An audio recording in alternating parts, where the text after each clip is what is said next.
Right. So the opinion here is somewhat mixed. Obviously, there are less cardiovascular toxic drugs, and certainly the Zanubrutinib versus Ibrutinib experience underscores that.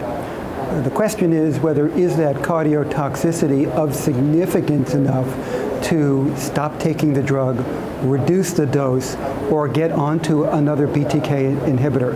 And clearly staying on a BTK inhibitor, if possible, is of benefit. So prior to really the introduction of Zanubrutinib, the other choice was Acalabrutinib, which has less cardiotoxicity.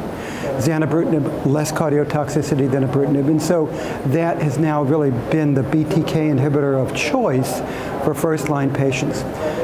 There, of course, these are all covalent inhibitors, that is, the drug binds and chemically attaches to BTK, and the BTK pathway is taken out. On the other hand, there are non-covalent inhibitors, Ibrutinib, for example, that just recently got approved for chronic lymphocytic leukemia, and is now a drug that is effective in relapsed refractory patients, including those that have failed Ibrutinib, or for that matter, CAR-T therapy, if they so get it. So, cardiovascular toxicity is a matter of concern.